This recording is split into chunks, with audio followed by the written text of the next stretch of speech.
예, 주 안에서 평안들 하셨습니까? 오늘은 계시록 21장 1절로 8절 말씀을 통해서 새 하늘과 새 땅에 관하여 말씀을 상고하려고 합니다. 계시록의 예언이 이제 21장에 와서 하나님의 경륜이 완성 단계에 이르렀음을 보게 됩니다. 20장에서 우리는 크고 흰 보호자 심판을 통해서 모든 죽은 자가 다시 살아나 하나님 앞에 서서 생명책에 기록되지 못한 사람들이 자기 행위를 따라서 심판을 받고 사망과 음부도 불못에 던져지는 것을 보았습니다. 이제 21장에 와서 처음 하늘과 처음 땅이 없어졌고 바다도 다시 있지 않고 모든 것이 새로워진 것을 보게 됩니다. 그렇습니다. 하나님의 경륜이 21장에 와서야 비로소 완성되어서 이전에 없었던 새 하늘과 새 땅이 나타난 것입니다. 이제 1절부터 보겠습니다. 계시록 21장 1절을 보시면 또 내가 새 하늘과 새 땅을 보니 처음 하늘과 처음 땅이 없어졌고 바다도 다시 있지 않더라라고 선언되고 있습니다. 그렇습니다. 새 하늘과 새 땅은 처음 하늘과 처음 땅과는 전혀 다른 차원의 세계가 펼쳐진 것입니다. 그래서 새 하늘과 새 땅에는 거기 바다가 다시 있지 않다라고 말씀하고 있습니다. 이는 애창조가 끝났기 때문에 이제 하나님은 애창조에 속한 모든 소극적인 것을 더는 필요로 하시지 않는 것입니다. 특히 원수 마귀를 우리들의 성화를 위해서 사용했었지만은 이제 그것도 이제 성도들이 온전케 되었기 때문에 이제 이 모든 것들을 다 정리하고 불살라버리는, 그리고는 새하늘과 새 땅을 시작하는 이 놀라운 장면들이 이렇게 펼쳐지고 있다는 사실입니다. 그렇습니다. 이제 하나님이 이렇게 말씀하고 계십니다. 사탄아, 이제 더는 내가 필요 없다. 너는 영원히 타는 불못에 들어가라. 이제 내 백성이 온전하게 되었으니 더는 연약함과 질병과 슬픔과 눈물도 이제는 필요 없게 되었다. 내 백성이 온전하게 되었으니 옛것은 이제 필요 없다. 그러므로 이전의 모든 것들은 이제 우주의 쓰레기통인 불못에 던져져라 라고 말씀하는 것과 같다는 것입니다. 그렇습니다. 건물을 새롭게 신축할 때 그때는 여러 가지 도구들, 많은 장비들이 이렇게 필요하죠. 겉표지니 이런 것들이 많지 않습니까? 근데 이 건물이 완성되게 되면 건축할 때 사용했던 모든 장비들이 이제 다 깨끗이 정리되어지고 이제 새 건물이 이제 나타나기 위해서 모든 것들을 다 처리하지 않습니까? 이처럼 새 하늘과 새 땅이 이제 완성되었기 때문에 이전에 사용했던 애창조에 속한 모든 것들은 이제 우주의 쓰레기통에 곧 불못에 던져졌다는 사실입니다. 베드로서 3장 10절로 13절을 보시면 그러나 주의 날이 도적같이 오리니 그날에는 하늘이 큰 소리로 떠나가고 물질이 뜨거운 불에 풀어지고 땅과 그 중에 있는 모든 일이 드러나리로다. 이 모든 것이 이렇게 풀어지리니 너희가 어떠한 사람이 되어야 마땅하나 거룩한 행실과 경건함으로 하나님의 날이 임하기를 바라고 간절히 사모하라. 그날에 하늘이 불에 타서 풀어지고 물질이 뜨거운 불에 녹아지려니와 우리는 그의 약속대로 의가 있는 곳인 새하늘과 새 땅을 바라보도다라고 말씀하고 있는 것을 봅니다. 저는 솔직히 이 베드로가 말하는 이 심오하고 놀라운 말씀을 다 이해할 수도 없고 또 따라서 설명할 수도 없습니다. 그러나 다만 저는 이 말씀을 액면 그대로 믿을 뿐이라는 것입니다. 그러니까 애하늘과 애 땅이 불태워지고 그 차질이 풀어지면서 모든 것이 새롭게 되었다는 이 말씀을 저는 어떻게 과학적으로 설명드릴 수는 없어요.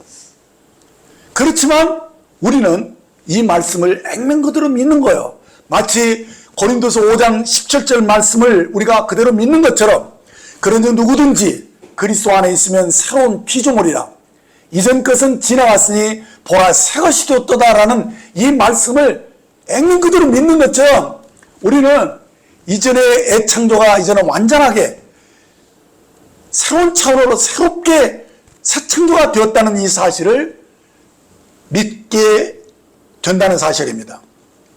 우리가 만일 그리스도 안에서 새로운 피조물이 되었다는 것을 믿지 못하는 사람이라면 그 사람은 하나님이 이 세상을 말씀으로 지으셨다라는 사실을 믿지 않는 사람이라고 봅니다. 히브리서 11장 3절에 보면 믿음으로 모든 세계가 하나님의 말씀으로 지어진 줄을 우리가 아나니, 보이는 것은 나타나는 것으로 말미암아 것이 아니니라 하신 이 말씀대로 우리가 지금 새하늘과 새 땅이 어떻게 그렇게 되어졌는지 그 하나님이 하신 일들을 세세하게 우리는 잘 모릅니다. 이해할 수 없습니다. 우리의 이성으로는 말이에요. 그런데 지금 하나님이 이 모든 것을 이제 온전케 하셨다는 것입니다. 그러니까 하나님의 창조는 무에서 유를 창조하시는 것이죠. 없는 것을 있는 것처럼 불러내시는 분이기 때문에 우리가 이 지금 애창조가 다 불살라지고 차질이 높고 막 이런 것들이 어떻게 됐는지 잘 모르겠어요. 그런데 어떻게 또 새 것이 새 하늘과 새 창조가 새 땅에 왔는지 다 몰라요.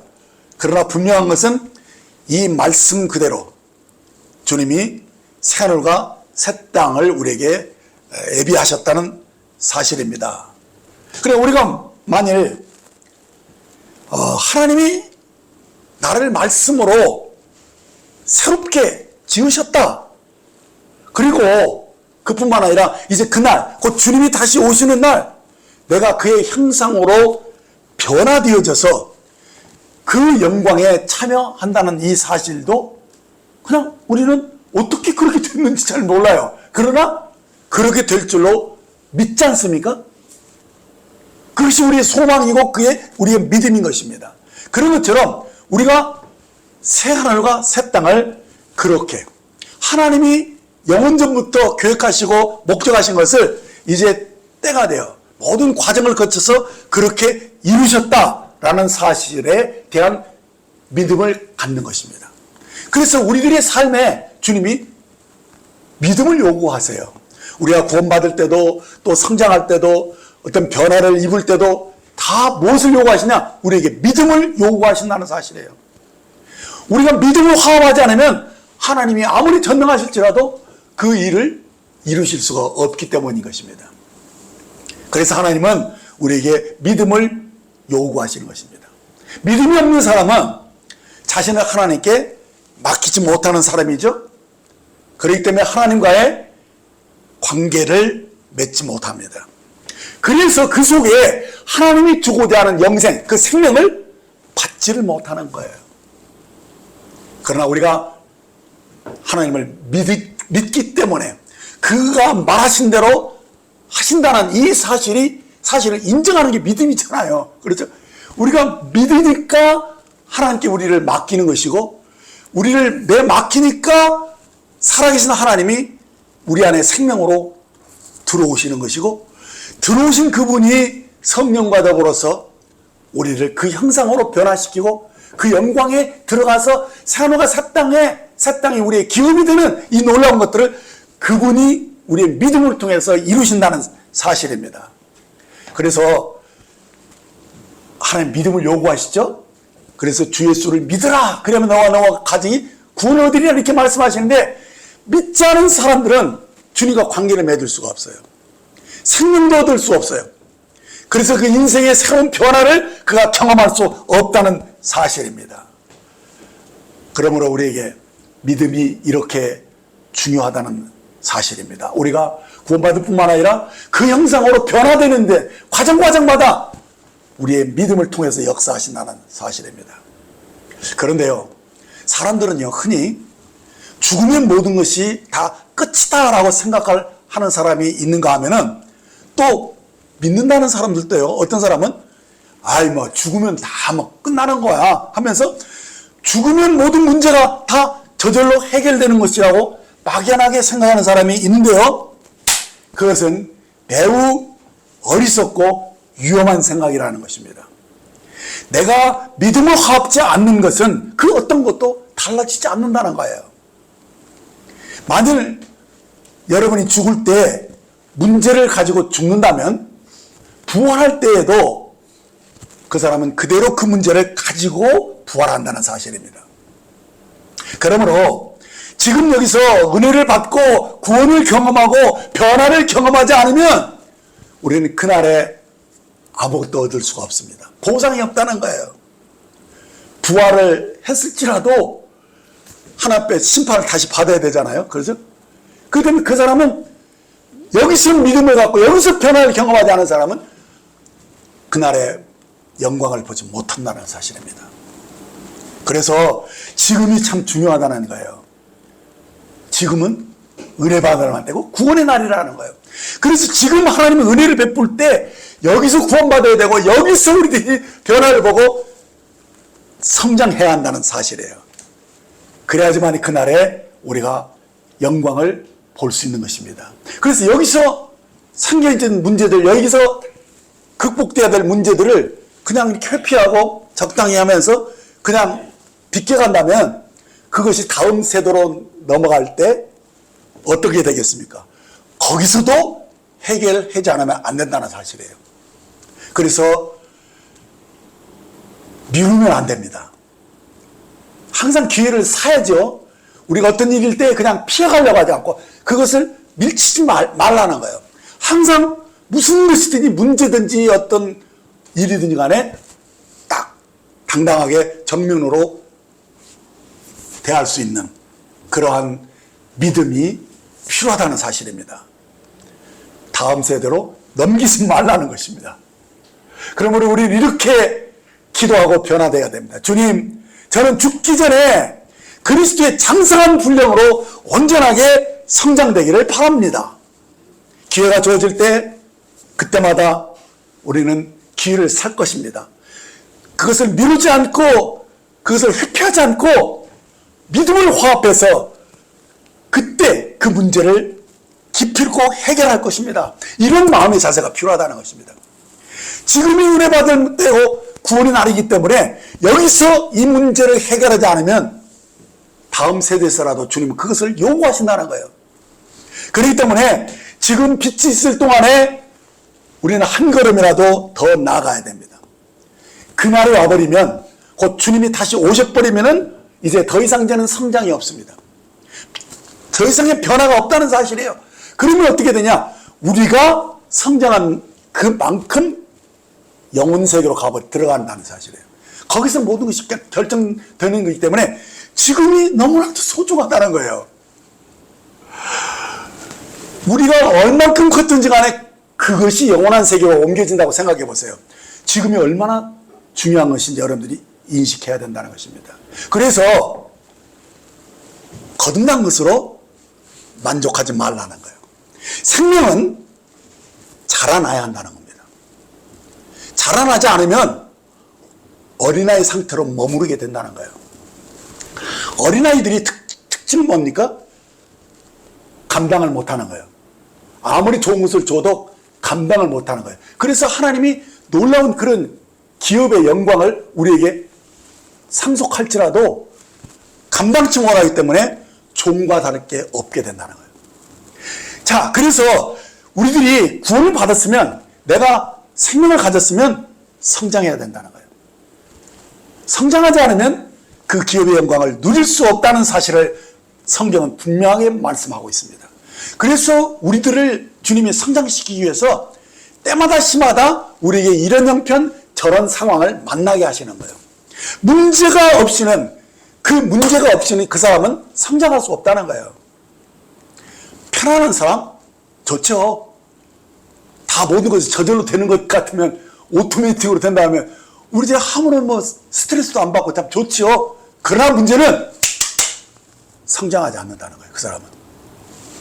그렇기 때문에 어떤 시련이 오도 어떤 상황에 부딪혀도 불평하지 말고 이것은 내가 극복해야 할 문제야. 내가 이것을 뛰어넘어야 할 거야 라고 당당하게 문제에 맞서야 된다는 사실이에요. 뒤로 비겁하게 물러나지 말라는 거예요. 어떻게든 간에 이 상황을 내가 오히려 긍정적으로 기쁘게 여기고 내가 이것을 감당하리라 하면서 무엇이든지 간에 충성되게 임하라는 거예요. 적당히 하려고 하지 마시고 충성되게 임할 때 거기서 성숙이 일어난다는 거예요. 특별히 우리는 이 몸된 교회 안에서 주님을 기다리고 있어요. 그렇다면 모든 성장이 어디서 일어나느냐? 우리의 신앙생활 그 중심인 교회에서 일어난다는 거예요. 이 교회 상황을 통해서 우리들이 주님의 형상으로 변화되어 간다는 사실, 이것을 여러분들이 염두에 두시고 이제 교회 생활을 충실히 하는 것이 얼마나 중요한지를 인식을 하셔야 됩니다. 주님은 어떤 일을 하실 때 우리의 마음에 소원을 두고 행하시는 분이에요. 그렇죠? 그렇기 때문에 우리 안에서 또 교회가 이런 필요가 있고 이것을 하고 싶다. 주님이 우리에게 이것을 맡기신 것 같다 할 때 우리들이 머리 대신 주님이 몸인 우리들, 지체들이 우리 몸을 이루고 있잖아요. 누구는 손이고 누구는 발이고 누구는 눈이고 그렇죠? 어떤 사람들은 입으로 일하는 사람들 있잖아요. 이렇게 각각 다르지만은 우리는 다 머리의 지시를 쫓아서 어떻게? 우리 안에 행하시는 이는 하나님이기 때문에 어떻게? 너희 안에 소원을 두고 행하시는 이는 하나님이니 그렇게 말씀하시잖아요. 어떤 소원이 있으면은 우리가 머리에 지시를 쫓아서 모든 몸이 서로 합력해 선을 이루어야 돼요. 그래서 우리들이 무엇을 해야 되느냐? 운동 경기에서는 팀워크가 중요하지만 교회 안에서는 동역이 중요하다는 거예요. 동역한다는 것은요, 서로 자기 위치에 서서 자기 최선을 다해야 돼요. 거기서 진정한 협력이 일어나고 팀워크가 일어나야 돼요. 그렇게 해서 목적이 이루어져야 되는, 꼴이 넣어져야 되는 것이죠. 그런 것처럼 그러기 위해서 우리가 어떻게 합니까? 서로 맞춰야 돼요. 그러려면 우리가 어떻게 합니까? 자기 주장만 하면 안 돼요. 거기에서 자기 부인이 필요하고 내가 어떨 때는 물러나 있어야 되는 거예요. 그게 뭐냐? 곧 겉사람이 결국은 우리가 함께 할 때 이 겉사람이 거기서 처리된다는 거예요. 우리들은 다 성깔이 있어요. 겉사람이 다 자기 마음대로 하고 싶고 자기가 최고인 것처럼 생각하는 그런 본질적인 교만함이 있잖아요. 그런 것들이 몸 안에서 하나로 역사하려고 할 때, 한 마음으로 동역하려고 할 때 그때 거기서 드러나게 되고 부딪히게 되고 깨지게 되는 거예요. 그래서요, 이 몸 안에서 우리들이 성장이 이루어지는 거예요. 어떻게 성장이 이루어진다는 거냐면 거기서 자기 겉사람이 깨지고 자기가 부인되어지고 주님의 아름다운 인격의 형상이 거기서 비로소 세워지는 거예요. 그래서 이 겉사람이 부서지지 않은 사람들은요, 성장이 없어요. 늘 어린애예요. 늘 어린애.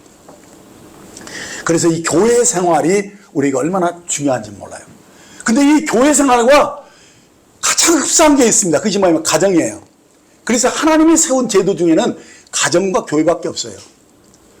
근데 가정도 어떻습니까? 부부가 만나는 것도 내 몸으로 만나는 거예요. 그러니까 주님이 이웃을 사랑하라 할 때 내 몸과 같이, 내 자식과 같이 사랑하라는 계명이 항상 있는 거예요. 그래서 우리가 부부를, 서로 배우자를 자기 몸으로 여기지 않으면 절대로 하나가 될 수가 없어요. 그래서 진정한 사랑은요, 저 사람을 나 자신으로 여기는 거예요. 그리고 교회에서도 하나 되는 원리예요. 우리도 다 한 몸이에요. 한 몸이기 때문에 지체들을 소중히 여기고 나처럼 여겨야 돼요. 내가 소중하지 않습니까? 지체가 소중한 것이죠. 그렇게 거기서 몸 안에서, 가정 안에서 이렇게 주님을 중심으로 주님의 성품으로 우리가 대하는 것을 연습하는 기회라는 거예요. 우리들이 혼의 구원은요, 바로 몸 안에서 이루어지는 거예요. 가정생활에서, 교회생활에서. 거기서 받는 부딪히면서, 아, 이렇게 하면 안 되겠구나. 이렇게 하니까 참 어렵구나. 이렇게 하니까 아내가 힘들어 하는구나. 아, 저렇게 하니까 남편이 노여워하는구나. 아, 그렇구나. 하면서 거기서 자기가 깎아져야 됩니다. 맞춰줘야 되는 거예요. 그렇죠? 모든 것이 조립되려면 다 제자리에 들어가서 딱 이렇게 해야 되잖아요. 이게 너무 이 구멍에 들어가지 않아요. 어떻게 됩니까? 깎아야죠. 깎아야지 들어가는 거거든요. 그렇죠? 딱 하나가 되려면, 궁합이 맞으려면 누군가가 넓히든지 자기가 깎아지든지 해야 되거든요. 그러지 않고는 하나가 될 수가 없어요. 그렇기 때문에 거기에서 우리들이 주의 형상을 닮아가는 거예요. 주님의 마음을 배우는 것이죠. 그래서 주님이 이 모든 것을 가정생활과 교회생활 속에서 하나님이 우리를 돌보시는 거예요. 우리에게 은혜를 베푸시는 거예요. 그 은혜 베푸실 때 우리가 주님을 닮아가야 돼요. 그래서 거기서 진정으로 아름답고 풍성한 삶을 누릴 수 있어야 돼요. 부부가 서로 사랑할 때 그것처럼 아름답고 풍성할 수가 없어요. 그러나 만일에 서로 부딪히고 자기 이기심으로 자기 마음대로 해가지고 막 이렇게 한쪽 일방적으로 누구를 누르고 막 이런 식으로 하게 될 때 그것처럼 불행한 게 없어요. 그것처럼 고통스러운 게 없다고요. 그래서 가정과 교회는 항상 주님의 성품으로 서로 사랑하는 것으로 다스려져야 된다는 것이죠. 이것이 진정한 성숙이에요. 거기에서 진정한 성장이 없으면은 우리에게 소망도 없어요. 주님의 형상으로 그날 내가 얼만큼 변화됐는지 답이 없어요, 거기에는. 자, 그래서 새하늘과 새 땅을 우리가 바라보는 우리들이 어떻게 되느냐? 마땅히 내가 어떤 사람이 되어야 할 것인가를 생각할 것을 베드로가 우리에게 명령한 거예요. 이 성령의 감독으로 말씀한 거예요. 모든 것이 다 변한다. 체질이 바뀌고 다 해서 어떻게 새로워지느냐? 다 모든 것이 다 녹아야 되잖아요. 녹고 새로운 것이 만들어지려면은 거기에서 주님의 형상이 뚜렷해지려면은 우리가 그래서 모든 모양은요, 이 불이 막 뜨거울 때 그 다음에 그러고 나서 어떻게 식었냐에 따라서 그 형상이 그대로 딱 굳어지거든요. 모든 게 그렇잖아요.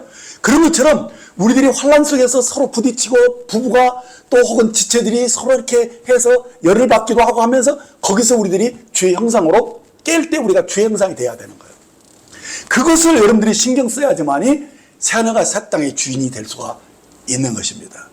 자, 근데 1절 말씀 중에서 중요한 부분 하나를 주위에서 볼 것이 있습니다. 그게 뭐냐? 새하늘과 새 땅을 보니 처음 하늘과 처음 땅이 없어졌고 바다도 다시 있지 않더라 하신 이 말씀을 우리들이 주의해야 됩니다. 자, 왜 새하늘과 새 땅에는 바다가 다시 있지 않는 것이냐? 그것을 알 필요가 있습니다. 창세기 1장 1절과 2절을 이렇게 동시에 보면은요, 태초에 하나님이 천지를 창조하시니라. 만일 땅이 혼돈하고 공허하며 흑암이 깊은 위에 있고 하나님의 영은 수면 위에 운행하시니라 라는 이 말씀을 보면 분명히 1절에서 하나님이 천지와 땅을 창조하셨다라는 선포가 딱 나옵니다. 그런데 2절을 보면 뜻밖의 땅이 혼돈하고 공허하며 흑암이 깊은 위에 있고 하나님의 영이 수면 위에 운행하시니라 라는 좀 다소 이해하기 어려운, 다시 말하면 심판의 흔적이 보인다는 거예요. 그러니까 땅이 혼돈하고 공허하고 흑암이 깊다는 이 상태는 뭐냐?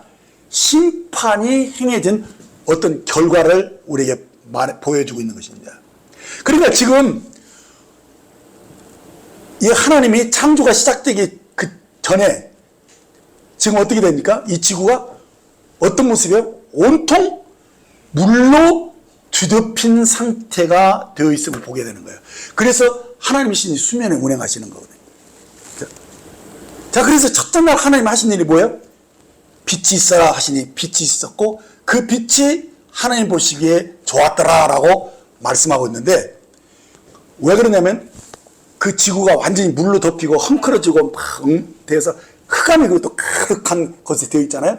그리고 그것을 새롭게 재창조하기 위해서 먼저 빛이 탁 비쳐서 그 일들을 시작할 수 있도록 하시기 위해서 빛이 있게 하신 것이죠. 이것, 그렇기 때문에 이 장면들은 뭐냐? 지금 이 장면은 하나님의 무에서 유를 창조하시는 그 장면이 아니에요.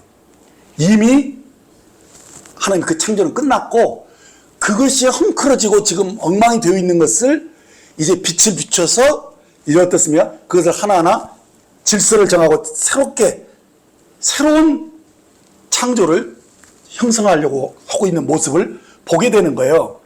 자, 그래서 둘째 날에 무엇을 하셨어요? 물 가운데 궁창이 있다는 거예요. 그러니까 궁창 위의 물과 궁창 아래 물로 둘로 이렇게 탁 나눠가지고 그 중간을 가리켜서 궁창이라고 그러는데, 다른 말로는 하늘, 더 정확히 말하면 스카이, 공중이 딱 나오게 했어요. 자, 그런데 이상하게도 이 둘째 날 궁창을 만드시고는 하나님이 보시기에 좋았다라는 말이 없어요. 자, 왜 하나님이 보시기에 좋았다라는 말이 없을까? 여기서 학자들이 그것은 하늘은 하늘이지만 셋째 하늘과는 구별되는 것을 말한다. 그러니까 지금 이것을 어떤 의미에서 둘째 하늘로도 봐야 돼요.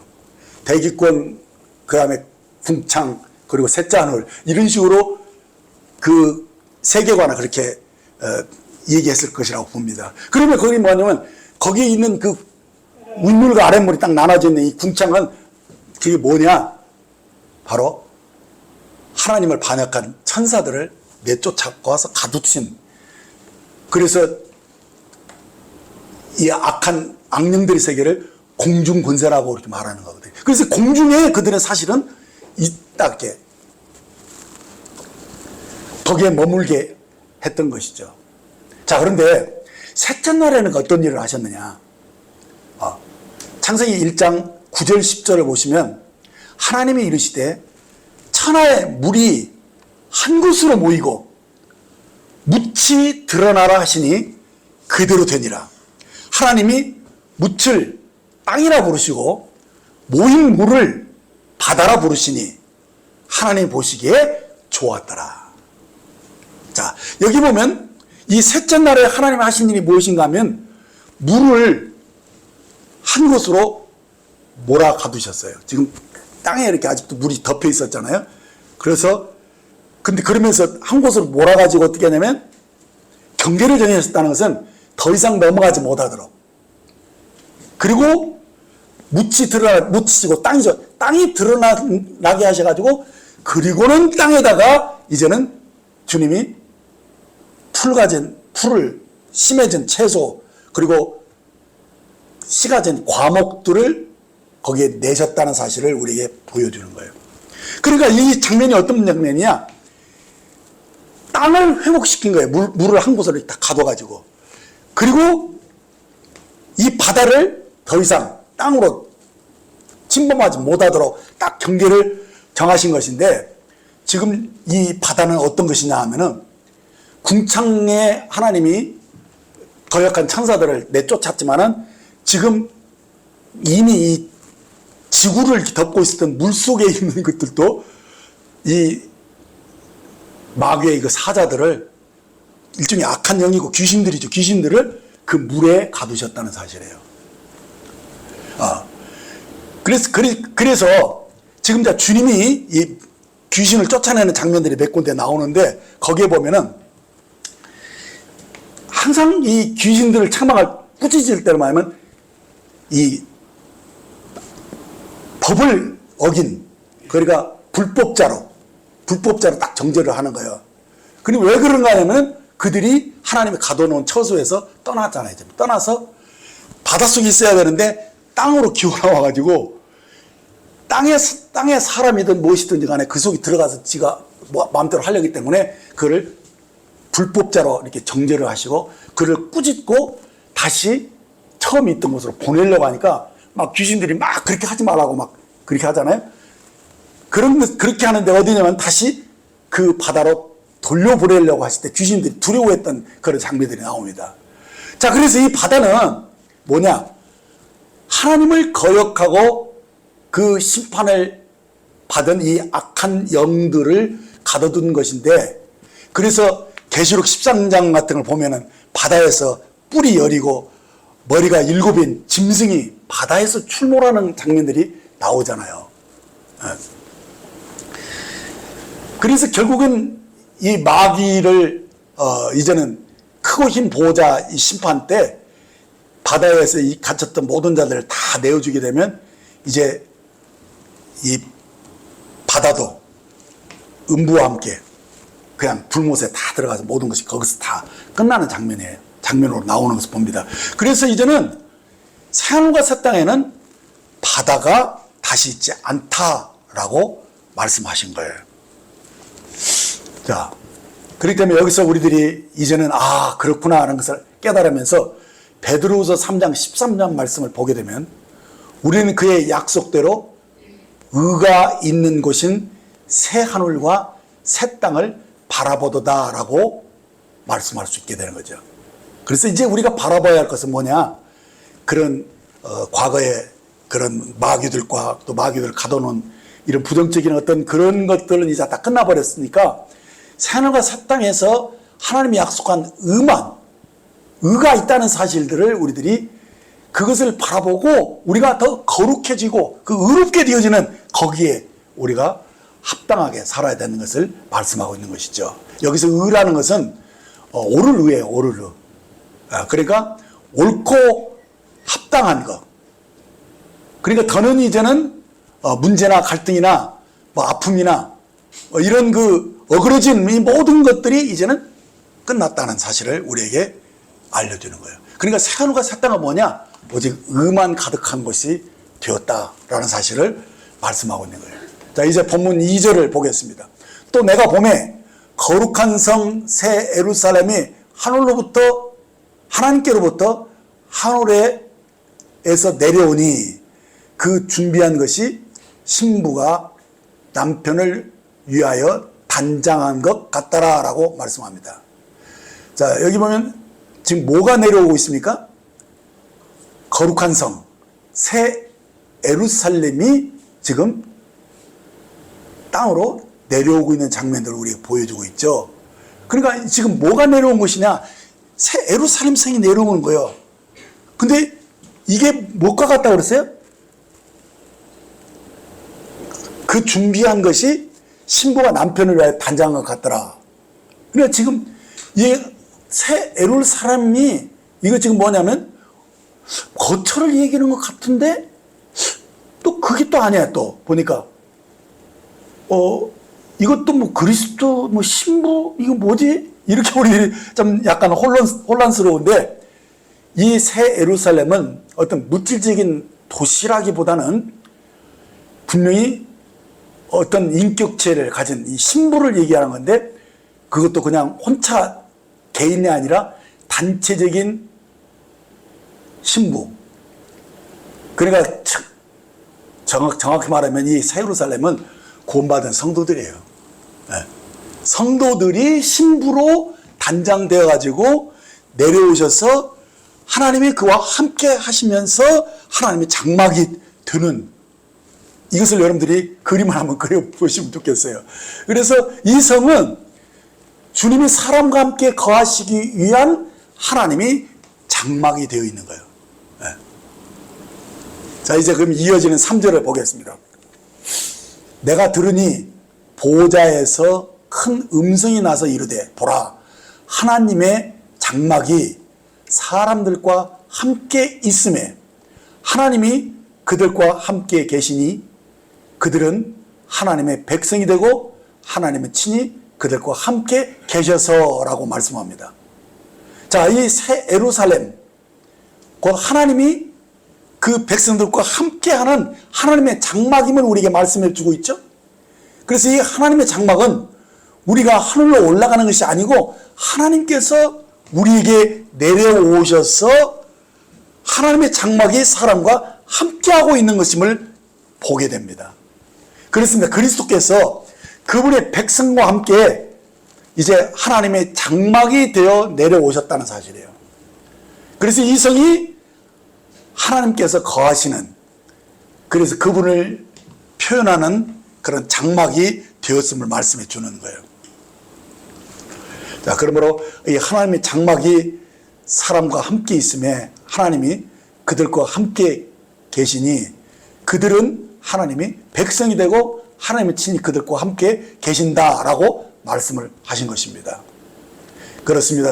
이 새하늘과 새 땅은 영원히 그리고 온전히 하나님과 함께하는 새로운 세상이 열린 것을 우리에게 보여줍니다. 더는 이제 하나님이 멀리 있거나 우리가 하나님을 이렇게 바라보아야 하는 그런 위치가 아니고 이제 하나님이 직접 얼굴을 대하고 이제 하나님과 동행하면서 아주 친밀한 그 관계가 되어버린 것이죠. 마치 우리 몸 안에 주님이 거하여 사실 때, 그렇죠? 주님이 내 안에 있고 내가 주님 안에 있는 것 같이 그런 온전한 연합이 되어 있는 것처럼 지금 여기서는 이제 우리가 몸이 성전이었지만은 이제 새하늘과 새 땅에서는 새 예루살렘 성이 하나님이 거하시는 처소가 된 거예요, 지금. 그런 장면들을 말씀한 거예요. 제가 이 영적으로는 그림이 그려지는데 말수가 좀 부족해가지고 설명을 잘 어설프게 하는 것 같아서 죄송해요. 그런데 여러분들 다 알아듣을 것 같아요, 여러분들. 예? 자, 이제 4절을 보겠습니다. 이 4절 말씀을 볼 때 정말 너무나도 위로가 돼요. 모든 눈물을 그 눈에서 닦아주시니 다시는 사망이 없고 애통하는 것이나 곡하는 것이나 아픈 것이 다시 있지 아니하리니 처음 것들이 다 지나갔음이러라. 예, 우리가 이 세상에 살면서 사실 우리는 여러 가지 애통할 수밖에 없었던, 그리고 슬피 우리들이 울 수밖에 없었던 그런 가슴 아픈 그런 기억들이 상당히 많습니다. 하나님은 이 슬픔을 일일이 다 기억하시고 우리의 눈에서 그 눈물을 닦아주신다고 말씀하고 있는 거예요. 이것은 이제 뭘 보여주느냐? 이제 더는 우리에게 사망이 없다는 것을 분명히 보여주는 것입니다. 모든 애통하는 것이나 아픈 것이나 곡하는 것이나 막 이렇게 이별에 대한 슬픔 이런 것들이 다 죽음 때문에 왔잖아요. 그렇죠? 여러분들 다 부모님들 한 번씩 다 여쭤본 경험도 있고 또 심지어는 자기가 낳은 자식을 잃어본 사람도 있을 거예요. 얼마나 그거 힘든 일입니까? 그런데 이제는 그런 것들이 이제는 없다는 거예요. 왜? 사망이 이제는 끝났기 때문에. 사망이 없기 때문에 이제 병원 갈 일도 없고 장례식도 없는 거예요. 그래서 더 이상의 이별도 없기 때문에 이제는 더 이상의 애로운 눈물도 흘릴 필요가 없다는 거예요. 이것이 바로 새하늘과 새 땅의 그 모습, 영광이죠. 자, 그러면 이제 5절 말씀을 이어서 보겠습니다. 보호자에 앉으신 이가 이르시되 보라 내가 만물을 새롭게 하노라 하시고 또 이르시되 이 말은 신실하고 참되니 기록하라 하신 말씀을 봅니다. 그렇습니다. 새하늘과 새 땅은 이제 진정으로 만물이 새롭게 되었음을 선포해 주고 있습니다.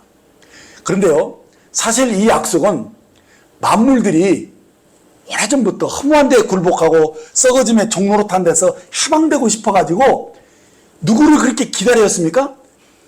하나님의 자녀들. 어떤 자녀? 영광의 자유에 이른 그 하나님의 자녀들을 오랫동안 기다려왔다는 사실을 성경이 말씀해 주고 있어요. 그렇기 때문에 이것이 이 피조물의 염원이고 수건이었다는 사실이에요. 만물이 회복되는 것이 말입니다. 그래서 이 구속받은 이 새로운 피조물들이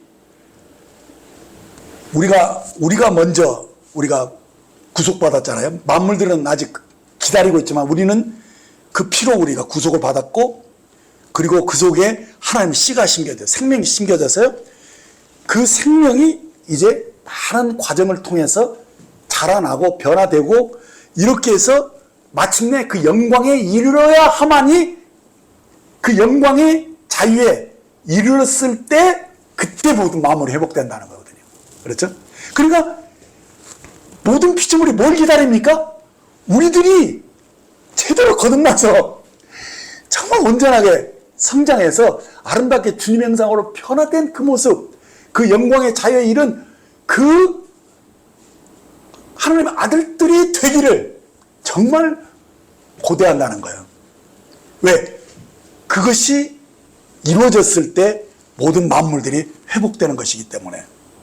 그래서 모든 하나님의 자녀들이 영광의 자유에 이르기를, 진정으로 하나님의 자녀들이 회복될 때 모든 만물들이 회복되어진다는 사실을 성경이 선명하고 있는 것이죠.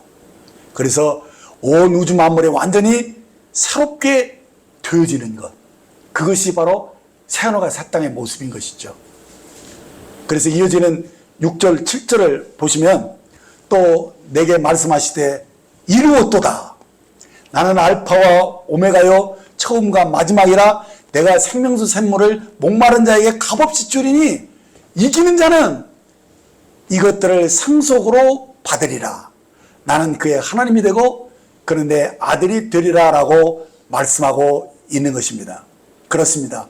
이 만물이 새롭게 된다는 것은 바로 이 약속은 하나님의 자녀인 우리가 하늘의 기업들을 상속받을 수 있게 되었을 때, 그래서 이루었도다 라고 선언되어질 때가 되어야 되는 것입니다.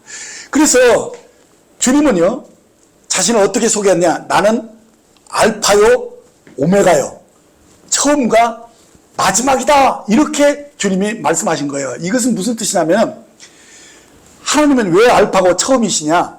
하나님은 우리를 영원전부터 우리를 그리스도 안에서 흠없고 정없는 하나님의 아들들로 택하신 거예요. 그렇죠? 그게 시작이에요. 그래서 하나님은 알파예요. 그러나 아직 끝나지 않았어요. 많은 과정, 많은 세대가 흘러가게 됐잖아요. 그렇게 해서 이제 오메가, 마지막이죠. 주님 끝이죠. 주님이 오시는 그때 이 모든 구속의 은혜가 우리 장성하고 변화되는 이 모든 과정을 다 이제 맞춰서 이제 모든 것을 합력하여 이제는 그 선을 이루시는 거예요. 그래서 이 모든 이 하나님의 자녀들이 그 영광의 자유에 이르는 것이 바로 오메가 대신 주님으로 이루어지는 것이죠. 그래서 주님은 알파요 오메가요 처음과 마지막이 되시는데, 그 과정 속에서 누가? 성령님이 역사하시는 건데, 성령님은 주로 어떻게 하시느냐? 성령님이 친히 생명수로 목마른 자들에게 마시게 하시는 거예요. 그래서 이 물은요, 목마른 사람이 마시는 거거든요. 그러니까 이 모든 과정 속에서 이기게 하시고, 이 모든 성장은 이기서 성장하는 거거든요. 근데 이기고 이기는 것을 어떤 사람이 이기느냐? 목마른 사람이 물을 먹고, 그 생물을 먹은 사람들이 결국 이기는 거거든요. 이 성령님의 이 은혜를 입지 않으면, 먹지 않으면 이 과정을 계속 이겨낼 수가 없기 때문에, 주님은 알파요 오메가 되시지만은 그 중간에 성령님이 생수로, 샘물로 우리들을 먹이시는 거예요. 근데 아무한테 먹이는 게 아니라 목마른 사람에게만 먹이시는 거예요.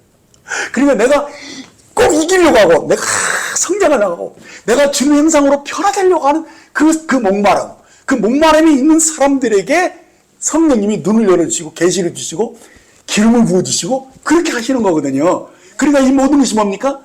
사실 우리의 믿음이 요구되는 거예요. 아까도 제가 처음에 그랬죠. 그래서 이 모든 과정 속에 우리들이 그 주님 그때마다 타협하지 않고 믿음으로 뚫고 나가는 그것이 필요한 거예요. 그래서 여러분들이 뒤로 물러나면 주님 기뻐하지 않는다는 거예요. 모든 우리가 삶의 자세가 주님 올라가면 주님 기뻐하지 않아요. 그래서 주님이 막 안타까워하는 거예요. 야, 너 뭐 하고 있는 거야? 그렇죠? 그래, 그때 주님이 어떻게 안타까운 것을 아시고, 내가 목마른 사람이 되어야 돼요. 내가 여기를 이기기를 원합니다. 주님 저에게 힘 주세요. 은혜 베풀어 주세요. 그럴 때 생수를 탁 주시면서 이기게 하시면서 변화를 일으키시는 거예요. 그럴 때 오메가 되신 주님이 오시는 것으로 모든 마무리 회복되면서 이제 새하늘과 새 땅이 도래한다는 이 놀라운 비밀을 이렇게 압축된 말씀으로 탁탁탁탁 해놨기 때문에 이것은 또 성령님이 보여주시고 깨닫게 하지 않고는 도저히 이게 해석도 불가능한 그 말씀이 근데 이게 비밀인데도 공개된 비밀이에요. 거듭난 사람이고 성령 의지하면 다 알고 해석할 수 있고 받아들일 수 있고 생수를 마실 수 있도록 되어 있다니까요. 그런데 비밀은 뭡니까? 사랑하는 사람이 싹 보여주는 거거든요. 그래서 아무나 또 몰라요. 아무나 누릴 수도 없어요. 정말 하나님은 오묘하신 분이에요. 이렇게 해서 결국은 어떻게 되냐? 천년왕국 때는 사실은 어떻습니까? 이기는 사람들만 다른 사람을 심판할 수 있는 권세를 가지고 왕노릇해요. 근데 지금 이 새하늘과 새 땅에서는 모두가 이기는 자가 되는 것을 주님이 목표하신 거예요. 지금 여기서는 먼저 휴거된 사람들, 그렇죠? 늦게 귀되는 사람들, 이게 상급이 다 차등이 있었잖아요. 천년왕국에서는. 근데 이 새하늘과 새 땅에서는 뭐냐? 모두가 이기는 자가 되어야 되는 거예요. 그러니까 거듭난 사람이라면 모두가 이기는 자로서 모두가 상속자가 되는 것이 새하늘과 새 땅의 목표예요. 그래서 7절을 다시 보면은 이기는 자가 나오는데 이 이기는 자는 천년왕국에서 이기는 자가 아니고 새하늘과 새 땅에서 이기는 자로서 여기는 차등이 있거나 또 일부 사람들만 이기는 자가 아니고 모두가 이기는 하나님의 자녀들이 되는 것이죠. 그것을 지금 말씀하고 있는 거예요. 그래서 내 아들이 나오는 것이죠. 7절을 보면 이기는 자는 이것들을 상속으로 받으리라. 나는 그의 하나님이 되고 그는 내 아들이 되리라. 이렇게 말씀하고 있는 거예요. 그렇습니다. 이 승리는 구속받은 하나님의 아들들이 이 생명수의 생명을 마심으로써 이 이기는 자가 되어서 상속자로 들어오는 것이죠. 자, 다시 정리하면 천년왕국에서는 일부 이기는 자들만 특별한 보상을 받고 그리스도와 함께 왕노릇하는 그런 사람이었어요. 근데 여기서는 하나님 나라에서는 모두가 하나님의 자녀로서 상속이 되는 거, 모두가 이기는 자가 되는 것인데 이 말씀의 근거는 뭐냐면 요한일서 5장 4절 5절이에요. 자, 무릇 하나님께로부터 난 자마다, 이것은 일부가 아니에요. 하나님께로 난 사람은 모두 그런 뜻이에요. 그렇죠? 하나님께로부터 난 자마다 모두 세상을 이기느니라. 아멘. 이 믿음을 우리가 가져야 돼요. 우리가 하나님의 생명을 가졌다 그러면 나는 이기는 자다. 이렇게 돼야지만이 그 나라에서 우리가 진정 이기는 자가 되는 것이거든요. 그래서 보면 다시 읽겠습니다. 무릇 하나님께로부터 난 자마다 세상을 이기느니라. 세상을 이기는 승리는 이것이니 무엇이라? 우리의 믿음이니라. 예수께서 하나님의 아들이심을 믿는 자가 아니면 세상을 이기는 자가 누구냐? 바로 이 말씀을 여러분들이 담대하게 외칠 수 있어야 되는 거예요. 이게 자녀들이 가지는 권세죠. 자녀들은 권세를 가졌어요. 그래서 성령님이 오셨어요, 우리 안에. 성령님 우리의 권세를 위해서 온 거예요. 우리가 믿음을 화합하기만 하면 언제든지 이길 수 있는 권세가 나타나는 거예요. 그래서 하나님께로 난 자마다 세상을 이긴다. 이 사람들이 모두가 다 상속자가 될 것이다 라는 이 믿음을 가지고 정말 우리들이 새로운 피조물이다. 나는 신성한 생명을 가졌고 신성한 본성으로 변화된 사람이다 라는 이 사실을 여러분들이 의식하고 믿음을 화합하는 그 삶을 계속 살아야지만이 새하늘과 새 땅에 참여하는 자들이 된다는 사실입니다. 그래서 22장을 그때 가서 더 자세히 하겠습니다만, 거기 22장 1절부터 보면요, 생명수의 강이 나오고 좌우에 생명나무가 달마다 12달 거쳐서 막 다양한 열매를 맺혀주게 되고, 그 잎사귀는 만국을 소성케 하는 그 누림을 이렇게 막 이익이 나오고 있습니다. 이게 새하늘과 새 땅이거든요. 그래서 이 새 예루살렘 안에 있는 모든 이들은 바로 하나님의 이 자녀로서 이 모든 분깃을 누리는 것입니다. 그리고 하나님과 어린 양을 섬기는 것입니다. 네, 이 부분은 22장에 넘어갔을 때 더 자세히 얘기하고요. 그래서 이 원칙이 나옵니다. 22장 5절에 보면 세세토록 왕노릇하리라는 말씀이 나오는데, 이 말은 뭐냐? 천년왕국 때 왕노릇한 사람은 그것으로 끝나는 게 아니고, 그때 왕노릇한 사람은 이미 어떻습니까? 하나님의 자녀잖아요. 그러니까 새하늘과 새 땅에서도 역시 왕노릇하는 것으로 계속 세세토록 왕노릇하는 것으로 말씀하고 있는 것이죠. 자, 계시록 22장 3절을 미리 보면 다시 저주가 없으며 하나님과 그 어린 양의 보좌가 그 가운데 있으리니 그의 종들이 그를 섬기며 라고 말씀한 것을 보게 됩니다. 그러니까 하나님과 어린 양의 보좌가 그 가운데 있다라고 했는데, 그 종들이 그를 섬기며 라고 한 것을 보면 복수로 말하지 않고 단수로 그를 섬긴다라고 했다는 거예요. 그게 이 말은 뭐냐? 하나님과 어린 양을 둘로 보지 않고 한 분으로 보았다는 사실입니다. 그러므로 우리도 하나님과 어린 양을 둘로 여기지 않고 한 분으로 믿는 거예요. 이제 마지막 8절을 보겠습니다. 그러나 두려워하는 자들과 믿지 아니하는 자들과 흉악한 자들과 살인자들과 음행하는 자들과 점술가들과 우상숭배자들과 거짓말하는 모든 자들은 불과 유황으로 타는 못에 던져지리니 이것이 둘째 사망이라. 자, 여기 이 둘째 사망에 들어가게 될 자들이 일일이 다 나열되어 있죠. 그러니까 불과 유황으로 타는 그 불못에 던져질 자가 누구냐? 이들은 한마디로 말해서는 거짓의 아비 마귀에게 속한 자들입니다. 그러니까 이미 앞에서 우리가 살펴본 바대로 이 음녀 바벨론이 주는 이 포도주를 마신 자들이고, 또 용과 짐승과 거짓 선지자들에게 미혹돼서 걸려 넘어진 그런 사람들입니다. 달리 말하면 땅에 속한 불순종의 자식들이죠. 자, 한번 이 7 종류의 사람들을 한번 보겠습니다. 맨 먼저 두려워하는 자가 나옵니다. 하나님을 두려워하는 것은 모든 사람들에게 있어요. 그런데 여기서 이 두려워하는 자는 누구를 가리키느냐? 스스로 악을 선택한 자들이요, 겉으로는 굉장히 막 강한 척 하지만은 사실은 그 양심을 속이고 악을 선택했기 때문에 그 속에는 엄청난 두려움이 있다는 거야. 그래서 이 두려움에 붙잡혀서 살고 있어요.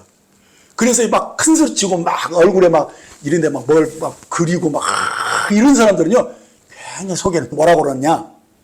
흉악한 자들이다, 이렇게 또 표현을 해요. 흉악하다는 거냐면 악을 일부러 막 자기가 조장하는 그런 사람들이거든요. 근데 이들이 특징은 뭐냐면 어긋장을 놓는 사람들이에요. 그러니까 원래 우리가 하나님의 형상으로 지어졌기 때문에 우리가 사실은 자기 양심을 속이지 않으면 사랑하고 다른 사람이 선하게 할 때 행복하거든요. 근데 이 흉악한 자들은 불어 어긋장을 놓고 악을 행하기 때문에 이 사람들은 항상 일부러 악을 선택하는 사람을 가리키는 거거든요. 그렇기 때문에 이들은 늘 구부러진 삶을 살기 때문에 흉악한 자들이에요. 그래서 이 구부러진 사람들의 특징이 뭐냐면 하나님이 금하신 것, 하나님이 하지 말라는 거 일부러 해요. 근데 하나님이 하지 말라는 것이 가장 먼저 살인이죠. 그 다음에 음행이에요. 그리고 탐욕을 위해서 점술가들을 찾아가고 우상숭배를 하고 거짓말하는 것들을 아주 작정한 삶이 나타나는 것인데, 그래서 이들이 왜 그러는 것이냐? 그들이 그 마음에 하나님 두기를 싫어했다는 사실이에요. 그리고 그 마음에 하나님이 들어와서 사셔야 되는데 하나님이 그 마음에 들어와 사시는 것을 거절했기 때문에 누가 들어왔냐? 대신 마귀가 들어와 버린 거예요. 마귀가 들어오니까 그 아비의 마귀의 그 형상을 그대로 나타내는 거거든요. 요한복음 8장 44절에 보면 너희는 너희 아비 마귀에게서 났으니 너희 아비의 욕심대로 너희도 행하고자 하느니라. 그는 처음부터 살인한 자요 진리가 그 속에 없으므로 진리에 서지 못하고 거짓을 말할 때마다 제 것으로 말하나니 이는 그가 거짓말쟁이요 거짓의 아비가 되었습니다 라고 말씀해 주고 있습니다. 그렇습니다. 여기 나열된 이 7가지 두려움, 불신, 흉악, 살인, 음행, 점술, 우상숭배, 거짓말 이 모든 것들은요 다 거짓의 아비 마귀의 형상이에요. 마귀에 나온 것들이에요. 그래서 하나님이 경고하시고 또 믿는 자들의 전도를 통해서 계속 강권하거든요. 그러니까 이 전도가 굉장히 중요한 거예요. 그 전도는 주로 보니까 양심을 건드리는 말을 해줘야 돼요. 사실은 그들 속에는 두려움이 있고 그들은 일부러 이렇게 구부러진 것이 있는데 왜 그 구부러졌는가 그것들을 탁 지적해주고 그러는 것이 전도거든요. 그래서 깨우치는 것이 필요한 것이죠. 그래서 어떻게 해야 되냐? 그들을 회개시키기 위해서 전도는 그들의 구부러진 마음을 지적하고 책망하고 그들을 돌이키기 위해서 회개하기 위해서 이렇게 하는 것이죠. 근데 대부분의 사람들이 완악해졌어요. 완악하다는 마음이 단단해졌다는 얘기예요.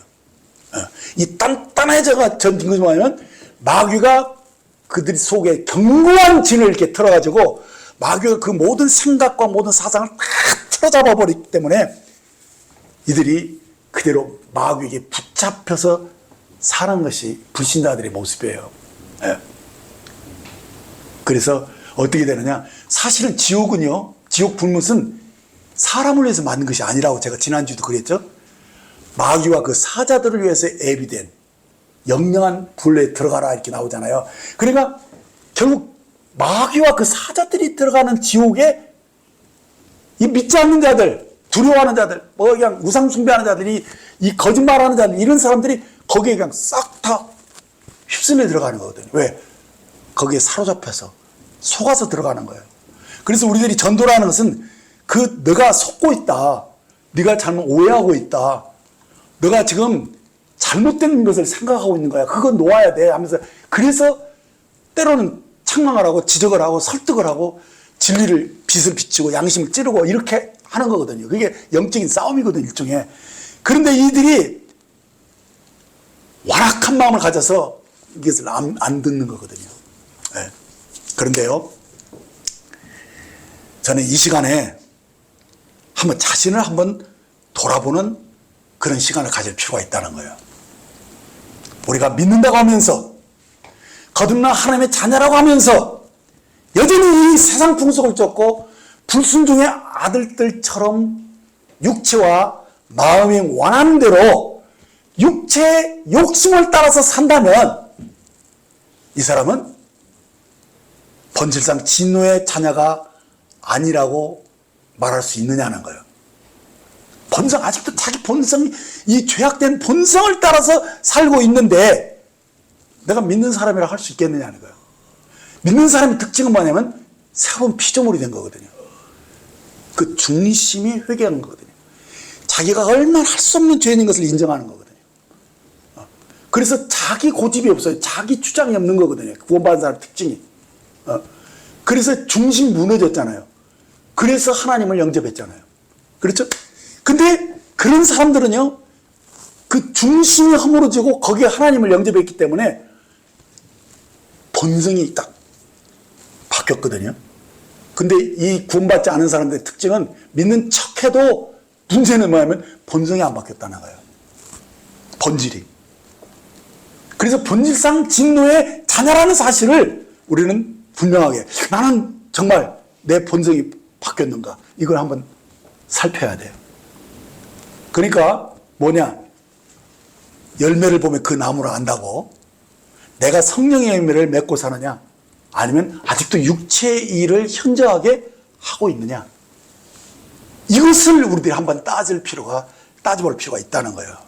근데 물론 우리들이 늘 그런 게 아니죠. 뭐 이렇게 막 성질을 내도 뭐 불쑥불쑥 이렇게 그런 것들이 튀어나오고, 그런데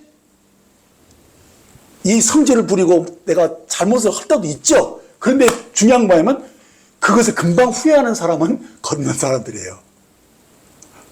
무슨 말인지 알겠죠? 근데 그렇게 성질을 부리고도 뭐 어때 막 이러면서 고집을 부리면 이건 뭔가 문제가 있어요. 그리고 육체와 본성이 어떻게 차이가 있냐면, 금방 자기가 죄인 것을 이렇게 해도 금방 회개를 해요. 믿는 사람들은.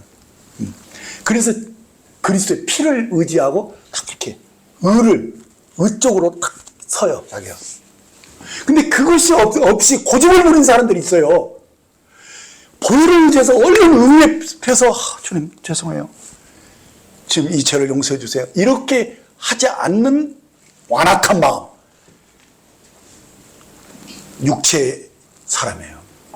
구원받지 않았어요. 그래서 여러분들이 열매를 보면 그 나무를 안다고, 정말 내가 성령의 열매를 맺고 있느냐, 아니면 육체를 현저하게 하고 있는가 보셔야 돼요. 갈라디아서 5장 19절 21절을 보면 육체의 일은 분명하니 곧 음행과 더러운 것과 호색과 우상숭배와 주술과 원수 맺는 것과 분쟁과 시기와 분냄과 당짓는 것과 분열함과 이단과 투기와 술 취함과 방탕함과 또 그와 같은 것들이라 전에 너에게 경계한 것 같이 경계하노니 이런 일을 하는 자들은 하나님의 나라를 유업으로 받지 못할 것이요 라고 말씀하고 있는 것입니다. 그렇습니다. 우리가 아직도 육신대로 살면서 육체의 일이 현저하게 나타나고 있다면, 실제로 이런 삶을 이렇게 사는 사람도 있지만 또 안 사는 척하는 사람들도 있어요. 그것이 뭡니까? 의식이거든요. 특히 교회에 다니는 사람들이 자기는 안 그런 척 하는데, 문제는 뭐냐면 그것을 다스릴 힘이 없어요.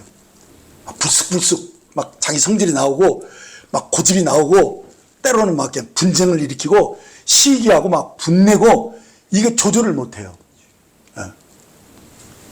그리고 막 결국은 방탕하게 되고, 그래서 이런 버릇에서 나오질 못해요. 붙잡혀서 있는 거예요.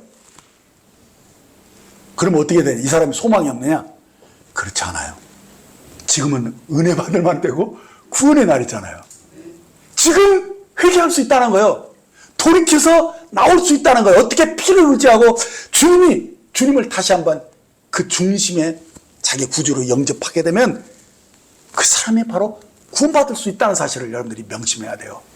우리가 그래서요, 죄인들을 향해서도 때로는 강하게 책망하고 꾸짖지만은, 그러나 항상 그가 거듭날 수 있다는 이 가능성들을 항상 열어놔야 돼요. 딱 낙인 찍지 마시고, 그렇게 하면서 그 양심을 때로는 찌르기도 하지만은, 정말 주님이 얼마나 자비하신 분인가, 얼마나 우리를 오래 참고 있는 것인가를 보여주면서 저들이 회개할 수 있도록 해줘야 된다는 것이죠. 그래서 정말 육체의 일을 벗어나고 싶어 하거든요, 그들요. 벗어나고 싶은데 몰라서 그런 거거든요. 그래서 벗어날 수 있는 길이 있다는 것을 알려주고, 그래서 그들이 주님을 영접하고 동시에 성령도 받아야 돼요. 성령을 안 받으면 맨날 그냥 그래요, 그냥. 그래서 정말 거듭났으면 바로 그냥 성령 세례도 받기 위해서 막 기도도 시키고 해서, 우리가 어떻게든 그 사람이 제대로 된 정상권에 들어오도록 우리가 해줘야 돼요. 그러기 위해서는 우리가 필요한 게 뭐냐면 주님과 친밀한 사귐을 가질 수 있도록 도와줘야 돼요. 여러분, 주님과 친밀한 사귐을 갖는다는 것은 뭐냐면 주님과 연합된 삶으로 나아가게 해줘야 된다는 얘기죠. 그것은 뭐냐? 다른 것이 없어요. 하나님과 조용한 시간을 갖도록 하는 거예요. 하나님과 1대1로 탁 서서 하나님의 음성 듣고, 하나님 앞에서 자기의 죄를 정말 자백하고, 그래서 하나님과 관계를 맺을 수 있는 그 길로 인도해 줘야 돼요. 이것이 제대로 터가 안 잡히면은 구원 받았어도 안 받은 사람처럼 그냥 살게 되기 쉽기 때문에 정말 이것을 우리들이 집중해서 그들을 돌봐줘야 되고 살펴야 돼요. 그래서 아침 시간이 중요합니다. 아침에 일찍 일어나시는 것이 중요합니다. 그러기 위해서는 일찍 주무셔야 됩니다. 그럼 일찍 일어나서 뭐 하냐?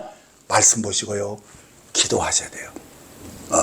말씀도 그냥 눈으로 읽는 것이 아니라 소리내서 기도하면서 읽으시고요. 그것을 차근차근 씹어서 그렇게 되새김질하고 그것이 내 영혼 속에 힘을 줄 수 있는, 믿음을 줄 수 있는 그런 말씀이 되도록 주님께 매달려야 돼요. 이런 것을 처음부터 가르쳐 줘야 돼요.